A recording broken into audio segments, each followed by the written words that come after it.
Este episódio tem versão em Libras no Spotify e no canal da UFO no YouTube. Você já deve ter ouvido falar de inteligência artificial, mais conhecida como IA. Mas já parou para pensar como ela tem influenciado outros segmentos, tais como indústria, medicina, economia e até mesmo educação? Eu penso muito sobre isso, Carol. Principalmente quando percebo como essa inteligência tem se aproximado da nossa relação com o mundo digital e com as funções básicas do dia a dia. Um tempo atrás, só víamos IA nos filmes de ficção científica, e agora ela está no e-mail que já responde automaticamente, nas recomendações das plataformas digitais, no aprendizado de novos idiomas, transcrição de áudios e muitas outras atividades. E olha, a evolução tem sido tão constante nos últimos tempos que o episódio de hoje poderia ter sido roteirizado por uma ferramenta de chatbot. Aliás, você sabe o que é chatbot? Eu sou Leíse Alves, estagiária de jornalismo na Divisão de Divulgação Científica da Diretoria de Comunicação da Universidade Federal de Uberlândia, a DIRCO. E eu sou a Carol Silva, estagiária de jornalismo na Faculdade de Gestão e Negócios. E no episódio de hoje, a gente vai responder essa pergunta e muitas outras questões sobre como a IA funciona e impacta diversos aspectos do nosso cotidiano.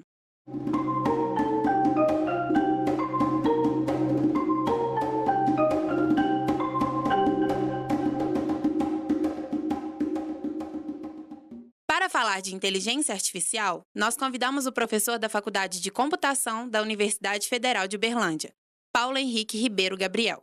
Professor, gostaria que você falasse quem é você na plataforma Lattes e qual a sua área de pesquisa. Meu nome é Paulo Henrique, eu sou professor da Faculdade de Computação, aqui da UFO. Sou também pesquisador na área de otimização, que é uma área que a gente acaba usando um pouco de inteligência artificial. E quero agradecer o convite nesse sentido, a gente poder conversar sobre esse tema, que é um tema que está sempre se atualizando, para esse, assim, cada vez que você fala alguma coisa de inteligência artificial, de repente aparece alguma outra coisa, é um tema que sempre esteve em pauta, mas de uns anos para cá, houve um crescimento, houve uma atualização e é uma atualização constante. Agora, a grande mídia, de certo modo, pegou esse tema e está sempre publicando alguma coisa nova a respeito. Verdade. Nos últimos anos a gente percebeu, que o termo inteligência artificial ficou mais forte, tem se falado mais sobre ele, mas afinal, o que é a inteligência artificial? Bom, não tem uma definição única, da inteligência artificial. A inteligência artificial, ela é basicamente, uma ideia geral dela é você criar ferramentas computacionais, algoritmos e ferramentas computacionais para tomada de decisões autônomas. Não é que a máquina exatamente está pensando, o computador está tomando decisões sem a intervenção humana. Essa é a ideia da inteligência artificial de um modo bem geral. Acho que seria uma definição mais abrangente dentro do contexto da área. Quais são os tipos de inteligência artificial e como ela se difere da inteligência humana? Bom, acho que eu vou começar pelo final. O que ela difere da inteligência humana? Ela é programada para uma tarefa, basicamente. Se você tem uma ferramenta que, sei lá, escreve um texto, está se falando muito do tal do ChatGPT, do Google Bard também, Se tem uma ferramenta que escreve texto, ela vai escrever texto. Ela é programada para escrever texto. Ela não é programada para falar. Ela não é programada para ver, para enxergar. Então, ela é limitada a uma tarefa. Ela tenta ser autônoma, naquela tarefa. E aí, dentro dos tipos, você tem várias categorias. Não quero entrar tanto em termos técnicos, mas você pode ter inteligência artificial usada para predição. Então, você tem um conjunto de dados históricos, muitas vezes. Você toma uma decisão prevendo algum cenário. Você tem a ideia de classificação de dados. Então, você tem um conjunto de dados, você tenta reorganizá-los ou em grupos, ou mesmo em classificar, mesmo falar, opa, dentro do contexto, o que esse... são duas áreas distintas, na verdade, a classificação e o agrupamento, mas você tem um conjunto de dados, você tenta enxergar, se tem algum padrão dentro desses dados, às vezes para até organizá-los de alguma outra forma, uma forma mais fácil, talvez, de você entender, uma forma mais adequada de você representar esses dados. E existem várias outras. Existe a parte de visão computacional, que é justamente tentar identificar via imagens alguns objetos, Que é mais comum, que é bem comum, tem se popularizado também bastante.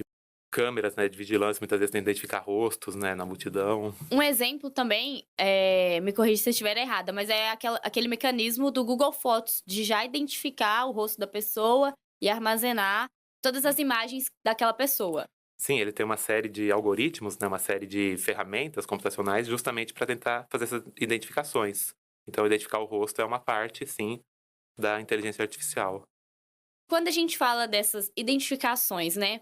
E nos últimos anos, como tem se falado mais ainda, não sei se é o termo certo, né? Mas assim, é vocês, programadores, quem que é responsável pela inteligência artificial em organizar ela e que poderia falar de como ela tem se aprimorado nessas identificações ou com esses dados mesmo que têm sido trabalhados? Bom, a inteligência artificial é uma área multidisciplinar. Fala-se muito da computação, do pessoal da área de computação, programadores, né, e tal, mas também tem uma carga pesada de matemática, de estatística, né? Se você quiser estudar a fundo, né, você vai para muitos conceitos de matemática, estatística, da própria informática, né, da própria computação. Então, quem trabalha com inteligência artificial, em geral, é uma equipe multidisciplinar. Dificilmente você vai ter uma única pessoa programando um robozinho lá na casa dela, né? Tipo, que em filme, né? Que a gente vê esse tipo de... aquele cientista louco, né? Que faz tudo na garagem da casa dele. Claro, tem níveis e níveis, né? Você pode falar hoje, tem tanta ferramenta disponível, né, na internet, tem tanto livro, né, disponível, que você consegue falar, não, vou implementar um sistema aqui, né? Fazer uma rede neural, etc, né? Alguns termos aqui, né? Uma rede neural, ok, você consegue fazer alguma coisa pequena ali, né? Você sozinho, mas uma inteligência artificial... Tipo, justamente essa ferramenta de reconhecimento de imagens, né, de escrita de texto, isso aí é uma equipe, né, que trabalha. Tem, obviamente, o programador, né, os programadores, né, que estão ali na linha de frente, né, vamos dizer assim, que realmente faz toda a parte dela, do funcionamento dela. Mas existe muita pesquisa. Existe muita pesquisa na área que envolve estudos, muitas vezes mais para o lado da matemática mesmo, dos modelos matemáticos, esse tipo de coisa. A gente percebe que a IA ela está constantemente em evolução, sempre afetando a vida humana. A gente queria saber se existe limites legais para o uso da inteligência artificial. Legal, não tenho tanto conhecimento no modo global, por assim dizer, né? A gente não tem, a princípio aqui no Brasil, uma legislação específica para isso.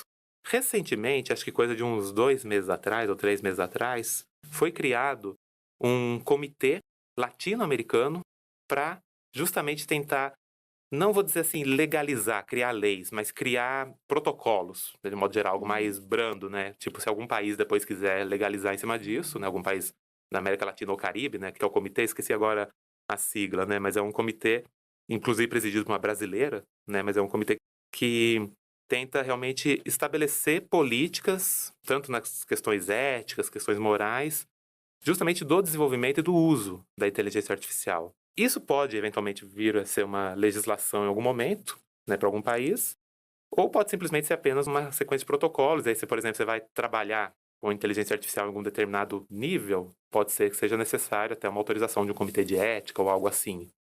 Né? Então, isso aí é uma coisa para se pensar para um futuro. Esse comitê está estudando agora nessas questões, que se tornaram questões, né, de repente, muito sensíveis.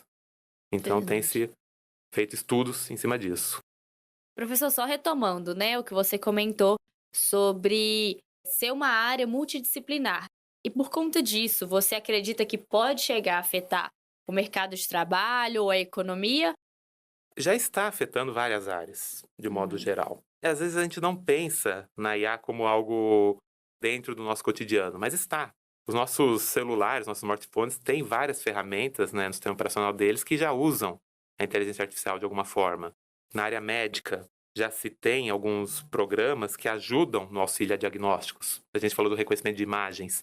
Existem ferramentas hoje para tentar identificar tumores dentro de uma foto ali, de uma ressonância, tenta identificar um tumor, se aquele tumor pode ser potencialmente maligno ou não, para você fazer um diagnóstico às vezes menos invasivo, né? Porque muitas vezes um diagnóstico de um tumor exige fazer uma biópsia, um corte, retirar uma amostra e fazer a biópsia, né? Tem-se feito ferramentas que tentam ser menos invasivas nesse sentido, tipo, ó, pela imagem, esse aqui ainda dá para esperar para fazer a cirurgia da biópsia, para enquanto tá com cara realmente ser algo benigno. Então já tem isso. Na área do jornalismo, não sei muito como que está sendo, né, hoje em dia, mas, por exemplo, nós temos ferramentas que auxiliam na escrita. Isso é fato. E muitas dessas ferramentas usam conceitos de inteligência artificial. Eu mencionei o ChatGPT, que é um gerador de textos. Como que ele foi feito? Ele tem um modelo matemático por trás dele, que é uma rede neural profunda, como a gente chama, que é uma série de algoritmos, né, uma série de programinhas, vamos dizer assim, falando de linhas mais gerais, uma série de programas de computação, mas que, na verdade, são modelos que são executados para, dado um conjunto de textos, tentar prever como seria um diálogo, como seria uma continuação daquele texto. Então, eu vou escrever, sei lá, a UFO é. Ele vai tentar falar uma universidade. Vem completando, né? Esse tipo de coisa. Ele tenta ver estatisticamente qual seria a palavra que completaria aquela frase.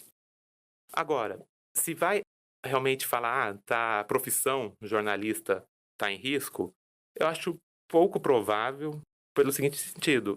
O jornalismo, de modo geral, ele exige também apuração de fontes, tem a questão do emitir, muitas vezes, opinião. Isso é algo que vai muito para o lado subjetivo. Eu não vejo, num futuro próximo, uma inteligência artificial tão subjetiva assim. Porque é algo, como eu falei, algo matemático, de certo modo. Você pega uma frase, ela vai completar por aquilo que estatisticamente faz sentido completar aquela frase. Não vai emitir uma opinião, né, muitas vezes, sobre um tema. Ou se emitir uma opinião, corre-se o risco de ser uma opinião que já foi emitida por outros veículos. Porque estatisticamente aquela opinião Já esteve em algum lugar. já está em algum lugar. Uhum.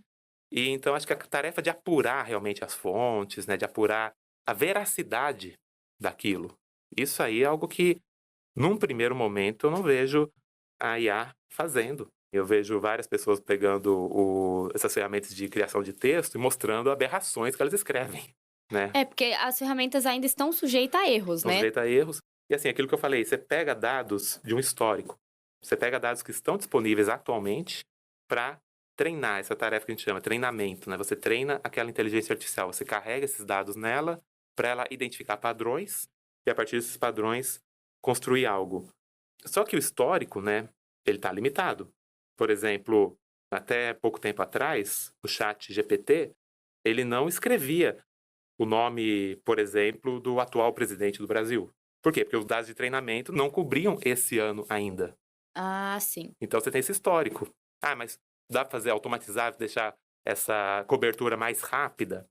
Até dá, mas ainda assim é computacionalmente muito complexo. Não vai ficar assim de 24 horas ou de minuto a minuto, né? Se acontecer alguma coisa agora, sei lá, algum evento, a ferramenta não vai identificar esse evento agora.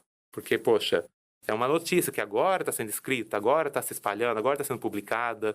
Até a ferramenta ler todos esses dados, entre aspas, ler, né? Ser alimentada com esses dados, fazer todo esse processo de treinamento, de identificação de padrões, isso aí é um trabalho de horas, de dias até, por causa da complexidade mesmo desses programas que estão rodando lá. Então, assim, há a possibilidade, vamos dizer assim, de prejudicar algumas áreas, de certo modo, por exemplo, a revisão do texto.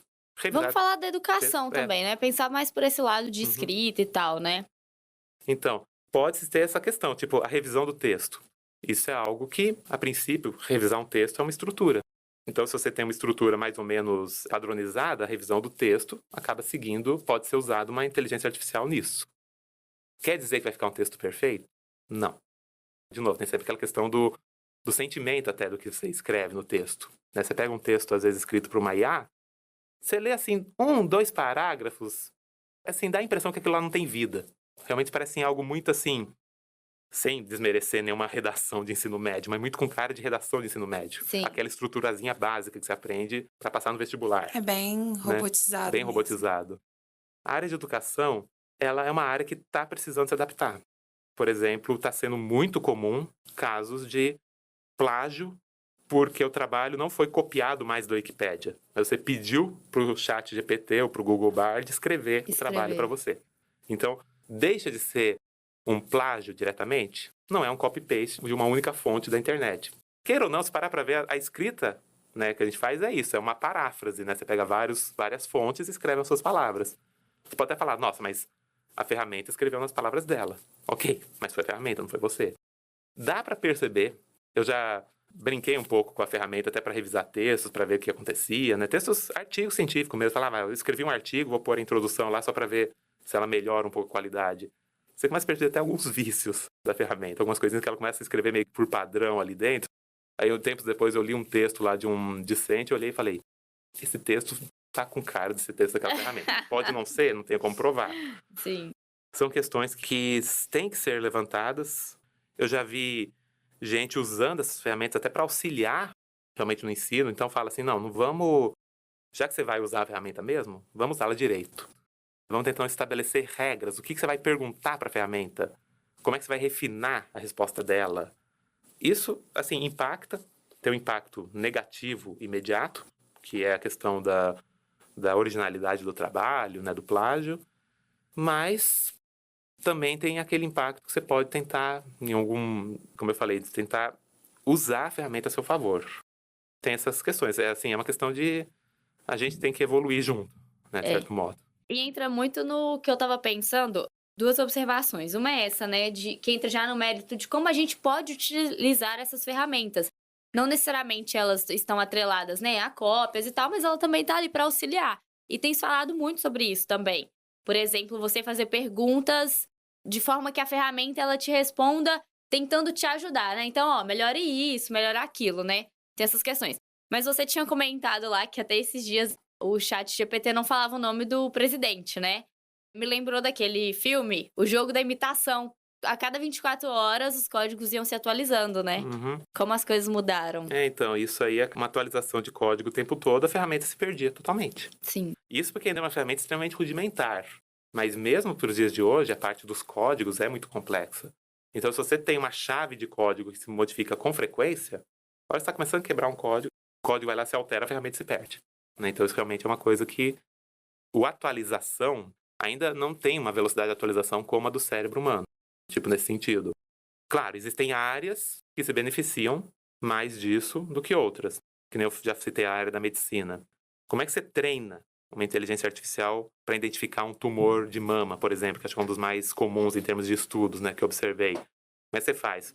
Fotos de mamografia de, sei lá, dos últimos 20 anos. Então, se vai sair uma foto nova hoje, não é tão impactante assim, né? Uma pessoa que está fazendo o exame hoje, teria que ser uma coisa muito fora do padrão para a ferramenta não conseguir identificar, para a ferramenta se perder nesse treino. Uhum. Mas você pegou, assim, os últimos 10 anos de imagens de um hospital, você tem uma base boa, muito grande até. E como é que é feito esse treinamento, né? Acho que é bom até explicar um pouquinho isso, né? Você tem, então, as imagens e um profissional, um ser humano, foi lá e falou, isso é maligno, isso é benigno. Como que ele falou isso? Provavelmente já foi feito a biópsia. Então, aqueles tumores, falou, ó... Um profissional então, da área, um profissional da área, um médico, oncologistas e tal. Eles estudaram, né, os laboratoristas, né, eles pegaram, assim, aquele tumor do paciente A, né, tudo anonimizado, né, em geral. Em geral não, espera-se que seja, né? O paciente A. Essa aqui tá a imagem de um tumor. Nós fizemos uma cirurgia e constatamos que sim, era maligno. Paciente B, outra imagem. Nós constatamos que era benigno. E vai indo.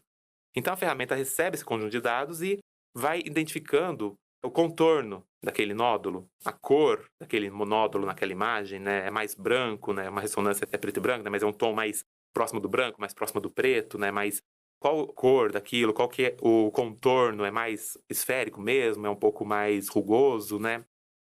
Voltando um pouquinho do que a gente estava falando sobre o ChatGPT, eu queria saber, assim, qual é a melhor maneira de utilizar esses chatbots que falam, né? Chatbots? Bots, Explica pra chatbots. gente o que é chatbot. O que é Chatbots? Chatbot, acho que é um termo mais, Chatbots. o pessoal costuma falar mais. Então, o que é chatbots e qual a melhor forma de utilizá-los?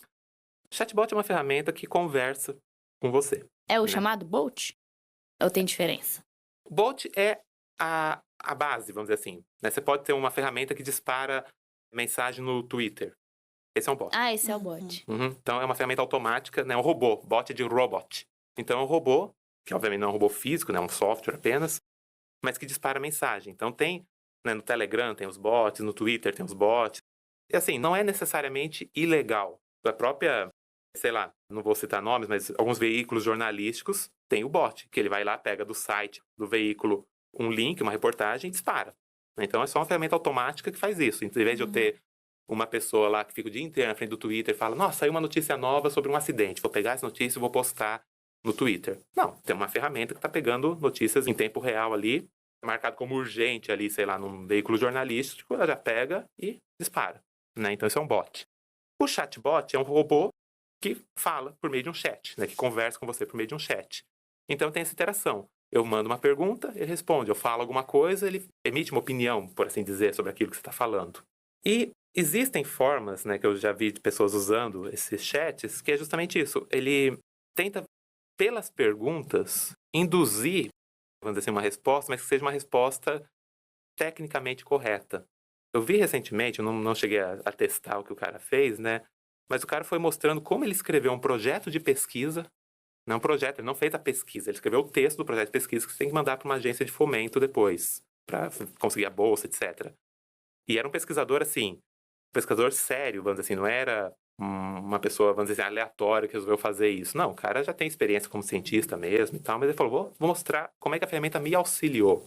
Por quê? Porque um projeto de pesquisa, assim como uma monografia, é uma estrutura, né? Então, ele foi fazendo perguntas que foi obrigando, assim, a ferramenta a soltar respostas mais ou menos naquele formato, e ele foi pedindo para fazer citações, ele foi buscando aquelas citações para ver se estavam corretas ou não. Então, ele teve esse trabalho do ser humano, dessas pesquisas, mas ele criou uma série de, a gente chama de prompt, no caso do ChatGPT, uma série de perguntas que, a partir da resposta, fazia uma pergunta em cima daquilo, o texto ia sendo refinado, ia sendo reconstruído, muitas vezes, e citando fontes. Ele, obviamente, ia atrás das fontes para ver se elas estavam corretas.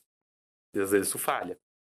Tem até uma colega minha que descobriu a ferramenta citando um artigo que nem existia. mesmo? O cara pediu para escrever uma citação, não tinha sobre aquele tema específico, talvez, ou não tinha no banco de dados da ferramenta, né? Sim. Não tinha, na internet tinha, mas no banco dela não tinha. Ela inventou.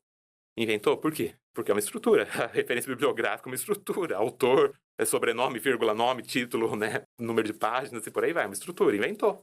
Então você tem que ter sempre esse cuidado de ficar checando. Você tem sempre que checar a veracidade do que está sendo escrito. Você pode muito bem usá-la.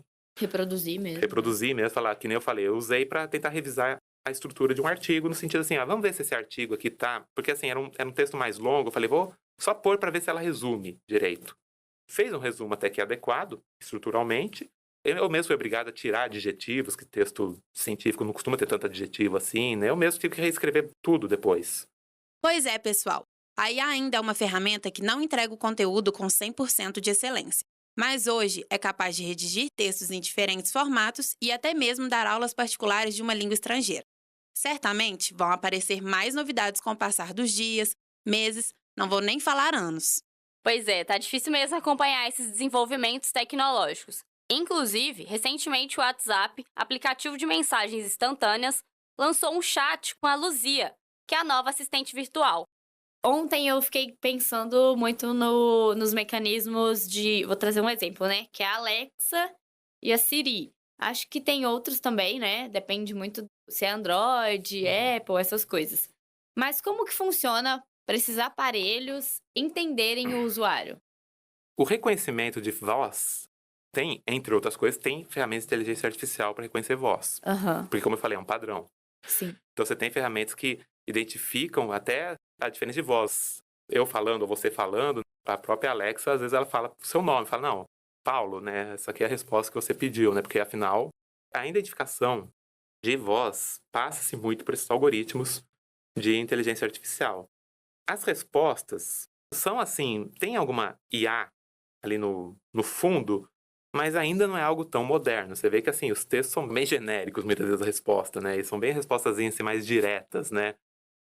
Então, mas tem assim, porque você tem um conjunto pré-programado, ali é um pouquinho diferente nesse sentido. Já é um conjunto pré-programado de respostas que a ferramenta às vezes puxa e só faz uma pequena adaptação no texto. É diferente de uma IA, que nem o ChatGPT, que não tem a resposta pré-programada. Ela calcula em tempo real qual é a probabilidade da melhor resposta. Então tem essas diferenças, mas assim, não duvido que logo saia alguma atualização e coloque, né, uma IA mais complexa No mercado. Né, nisso. Só que o problema é, aí envolve outros gastos, né? Porque assim, a empresa tem que ter um acesso muito melhor à internet, né? Muitas vezes pelo tempo de resposta e tal, mas sim, é uma coisa que esses assistentes virtuais usam já, como eu falei, para identificar o texto, identificar o que você está perguntando, né? Tentar assim, extrair, né, o conhecimento que está ali no texto da sua pergunta para trazer a resposta. É muito comum você fazer uma pergunta e a Alexa falar, não entendi. Né? Porque foge totalmente da base que ela tem. Não é que ela não entendeu a sua pergunta. É que essa é a resposta Ela não padrão. tem a resposta, né? Padrão dela para a minha base de dados não tem nenhuma informação sobre isso. Seria isso, não entendi dela, Eu né? não entendi dela, é isso. Eu né? acho que é porque eu entendo assim, a Siri, por exemplo, tem no meu celular. é muito mais supérfluo quando se comparar ao ChatGPT. Porque ela, por exemplo, você pergunta alguma coisa, ela vai lá no Google, aí ela pesquisa e te dá as respostinhas lá que tá lá. Te mostra as opções pra você clicar, no caso. E o ChatGPT já te dá todo Já constrói. Exatamente, constrói. toda a construção da resposta ali. Pegar a primeira resposta do Google pode não ser a resposta correta. Exato. É verdade. Porque a gente não tem o hábito, né? Igual lá embaixo, quando você roda a página, tem lá, né? Página 2, página 3, e muito dificilmente alguém vai passando de página. Tem um colega meu que brincou uma vez, o melhor lugar para você esconder um cadáver é na página 2 do Google. Que ninguém vai acessar. Muito bom. É verdade. É verdade. E a gente vê também que cada vez mais as empresas estão se adaptando, né, à inteligência artificial. Na verdade, não só empresas, né? Mas os principais serviços de assinatura utilizam dos algoritmos para ofertar ao seu usuário recomendações que ele tem mais probabilidade de consumir. Qual que é o futuro da inteligência artificial? É dominar tudo mesmo? E como é que é? Dominar tudo mesmo, acho difícil, por uma questão bem prática. Não temos energia elétrica para isso. Essa é a grande verdade. Uma rede neural profunda, como que a ferramenta que o ChatGPT usa, já tem estudos que mostram que o consumo energético disso é um absurdo. Você não tem um computador rodando, você tem centenas de núcleos de um computador rodando. Isso aí gasta energia. E eu não falo nem daquele computadorzinho que você tem na sua sala. Eu falo daqueles computadores que ocupam uma sala inteira, né? Um armário, Que a praticamente. gente vê em filme. Aqueles mainframes, né, que a gente chama. Tanto que tem hoje em dia, já tem até pesquisa chamada IA verde. É você tentar realmente construir IA que tem um impacto ecológico menor, porque isso aí é um impacto ecológico muito grande a longo prazo. Mas, então, dominar, o termo dominar mesmo, acho muito forte, mas estar presente em praticamente todas as profissões, ela vai estar, de uma forma ou de outra. Eu acredito que isso possa ter impactos negativos, inclusive, em algum momento, né? Tem um amigo meu que ele lembrou, né, um dia desses, numa conversa, falou assim, será que não pode ser que nem o impacto da Revolução Industrial, que gerou milhares de demissões no primeiro momento, né, até as pessoas se capacitarem, né, e continuarem, né, trabalhando? Eu não sei se vai chegar nesse nível, porque hoje a gente tem leis trabalhistas muito mais... Não existia lei trabalhista na Revolução Industrial, praticamente, né? Pois nós temos leis trabalhistas, temos assistencialismo, né, de governo e tal. Então, isso acho que diminui o impacto nesse sentido, né? Eu acho que não vai chegar nesse ponto. Mas sim, vai ser muitas vezes exigido, talvez uma capacitação maior também das pessoas, né? Isso é importante. Sim. Questões de ética vão ter que ser mais debatidas. Como eu falei, já tem um comitê na América Latina que está estudando isso, né? Então, essa ética vai ser debatida, porque tem até uma questão, né, um termo que a gente fala, que é o tal do viés de confirmação. A pessoa não está indo atrás da informação correta, ela está indo atrás da informação que concorde com ela. Pode ser que o que concorde com essa pessoa não seja real. E aí tem esse risco. Imagina você pega um ChatGPT e tira da base de dados dele todas as pesquisas ou todos os textos que defendem a vacinação em massa. Você vai ter uma ferramenta que nega a vacinação. Você só deixa os textos falsos mesmo. Porque, ainda assim, as ferramentas passaram por um crivo. Espera-se, claro, não acontece isso 100% das vezes, mas há pessoas lá que dão aquela revisada no que está sendo alimentado na ferramenta. Passa um olho, né? Passa um olho. Causou até polêmica recentemente, porque o ChatGPT pegou pessoas de países mais pobres da África, que era um país que falava inglês, mas foi bem isso. Foi trabalho assim com remuneração, a equipe, né, a OpenAI, né, que fez o chat, fez uma remuneração ridícula para essas pessoas. As pessoas estão trabalhando 12 horas por dia por um valor baixíssimo, né? Por quê? Para fazer uma checagem, pelo menos mínima, dos fatos ali, né? Mas é uma checagem que pode escapar. E já teve recentemente, né? Que nem eu falei, recentemente já teve até um veículo jornalístico que pediu para a OpenAI parar de usá-lo como fonte de informações. Para criar, para alimentar, para treinar o chat. Você tem essa questão, tipo, então já é um veículo jornalístico a menos, não sei, não lembro qual que é o veículo, né, mas já tem, então, talvez um conjunto de notícias, ou, né, verdadeiras, espera-se, né, pelo menos verdadeiras, que já está... E o que tem acontecido bastante nas redes sociais é o processo chamado de Deep Learning, onde a IA aprende a imitar vozes famosas de celebridades. E tem quem ache muito interessante, mas por outro lado, tem pessoas que se preocupam com essas questões porque pode envolver direitos autorais e por aí vai, né? Eu questionei uma vez um colega meu numa palestra, né? Ele trabalhou com ferramentas que geravam voz, o som mesmo. E aí você podia trocar. Ele mostrou até um exemplo lá que ele pegava a mesma frase dita por 3 candidatos à presidência na época, né? foi no ano passado. Ele falou, essa frase nenhum dos três falou, mas tá na voz de um, tá na voz do outro, né, e tal. E eu até falei, mas e o risco disso? Ele falou, é arriscado, tem todas essas questões que tem que ser debatida e tal, né, a pessoa tem essa questão de pedir, pelo menos, que a pessoa faça uma pesquisa mínima, né, nisso, os veículos jornalísticos, no mínimo, né, para debater, falar que aquilo lá tá errado, aquela informação que você viu foi falsa, né, mas o comentário dele também foi nessa linha, ele falou, alguém ia fazer. Recentemente, o Sistema de Bibliotecas da UFO promoveu o evento Inteligências em Rede na Educação Superior, Impacto do ChatGPT e outras IAs. Com o objetivo de debater como a inteligência artificial está modernizando a educação superior e explorar o poder do ChatGPT nessa área. O evento foi o primeiro de uma série de transmissões que abordaram o assunto, e tá tudo lá no canal da UFO, no YouTube. A professora e pesquisadora Lúcia Santaella foi uma das convidadas para o encontro e comentou sobre o uso do ChatGPT. Por outro lado, o ChatGPT que nós estamos discutindo hoje, ele é a ponta do iceberg. Há uma série de outros sistemas que já estão sendo utilizados na educação. Educação, quando eu digo, as escolas e as universidades, aqui no Brasil, elas estão um pouco. Vocês, não é? Eu devo aplaudir a iniciativa, só que eu faço uma diferença entre evento e processo.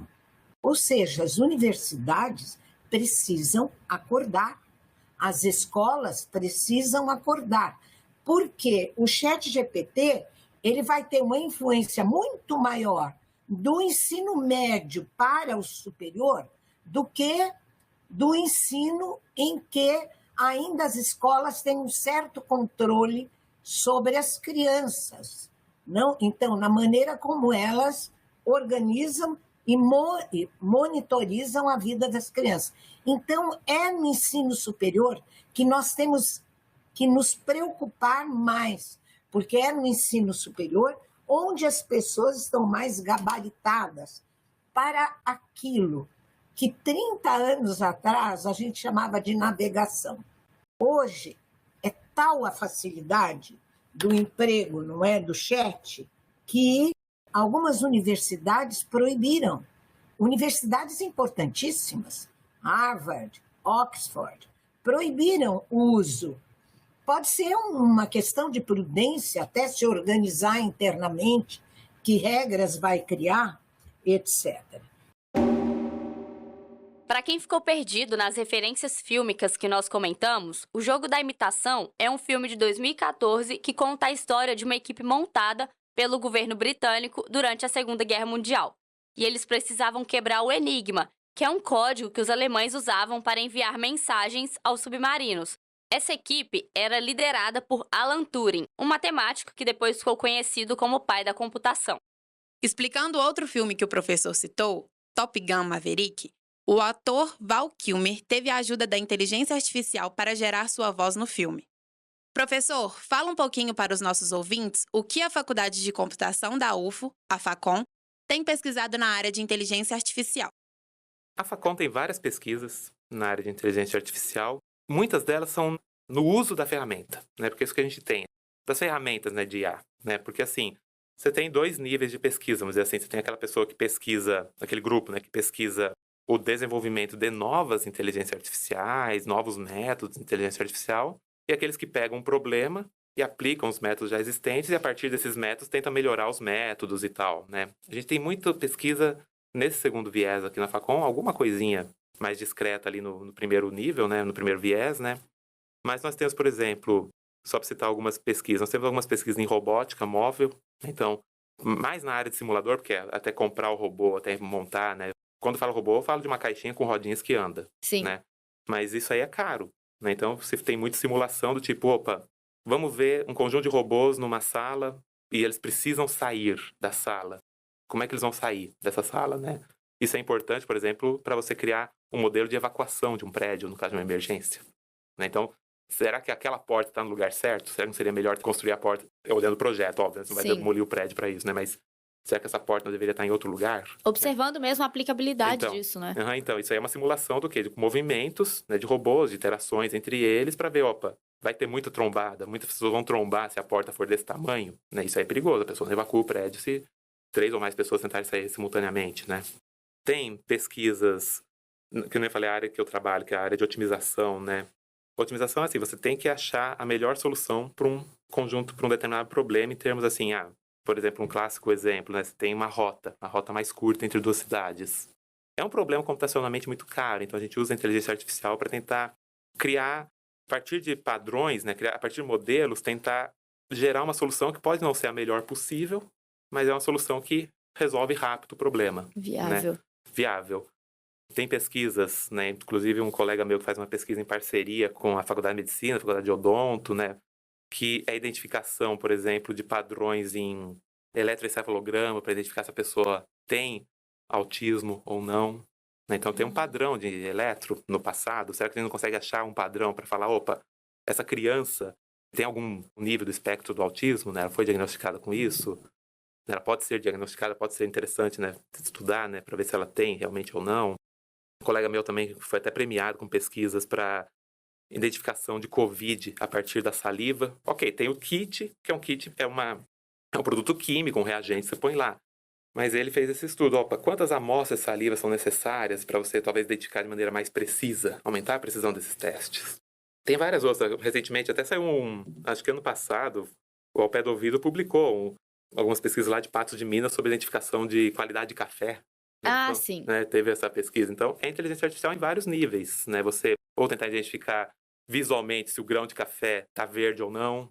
Tem, como eu falei, tem outras pesquisas assim, tipo, você passa um drone por cima de uma plantação e olha, opa, pela área que aquele pezinho de café está ocupando, aquele pé está com um defeito.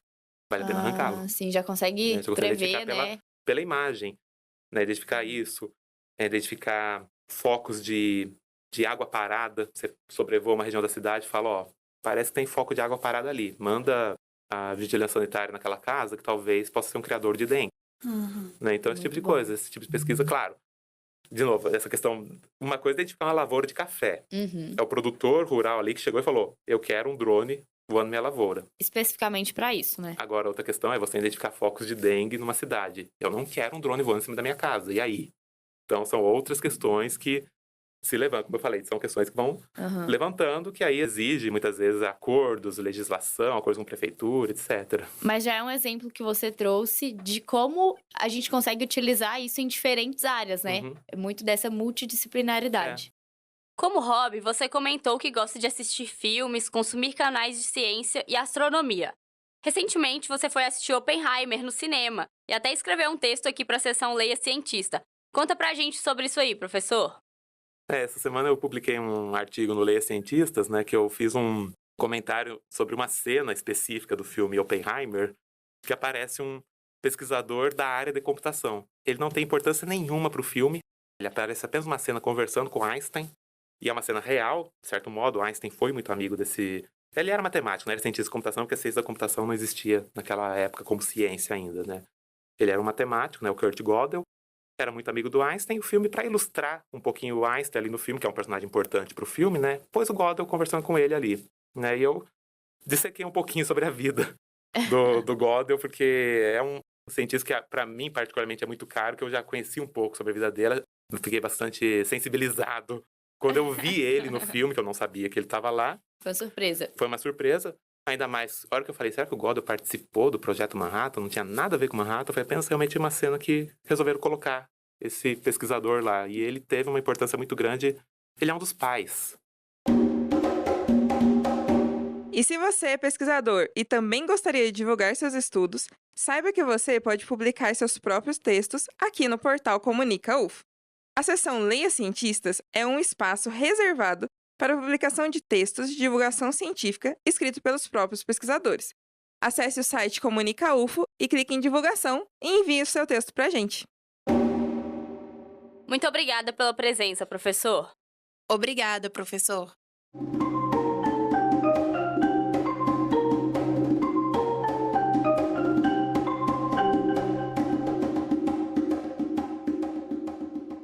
E para para você que nos escuta, na sua opinião, qual o impacto da inteligência artificial? Esse é o momento em que você, ao pé do ouvido, segue e deixe o seu comentário sobre o Ciência ao Pé do Ouvido na sua plataforma preferida. Estamos no Google Podcasts, Breaker, Spotify, Amazon Music, Deezer e Apple Podcasts. E se você ainda não nos segue nas redes sociais, anota aí para acessar os outros conteúdos que preparamos para você. Estamos no TikTok, Twitter e, claro, nas redes sociais oficiais da UFO. As arrobas você encontra aqui na descrição. Gostou desse episódio? Quer perguntar algo, mandar um recado ou indicação pra gente? É só mandar um áudio para o nosso WhatsApp. Nosso número é 34 999 484655. Repetindo, 34 999 484655. Muito obrigada por nos ouvir até aqui. O Ciência ao Pé do Ouvido é o podcast da Divisão de Divulgação Científica da DIRCO, a Diretoria de Comunicação Social da Universidade Federal de Uberlândia. A apresentação, produção e entrevista desse episódio foram feitas pelas estagiárias de jornalismo Leíse Alves e Carol Silva. A supervisão do roteiro foi feita pela jornalista Nayara Chaia. A comunicação imagética foi feita por Ludmila de Castro, estagiária de design. A divulgação nas mídias sociais está com o jornalista Túlio Daniel, com a Leíse e com a Carol. A principal transição sonora é a composição do percussionista Eduardo Fraga Túlio, que é pesquisador e professor de música aqui na UFO. Edição, montagem e finalização desse episódio são do Márcio Gama. A direção de comunicação da UFO é da jornalista e pesquisadora Renata Neiva. Este episódio tem versão em Libras no Spotify e no canal da UFO no YouTube. A intérprete é a Alessandra da Silva. Captação e edição de vídeo são do Euler Reis. O Ciência ao Pé do Ouvido tem apoio da Fundação de Amparo à Pesquisa do Estado de Minas Gerais, a FAPEMIG. Voltamos na próxima terça-feira. Até mais!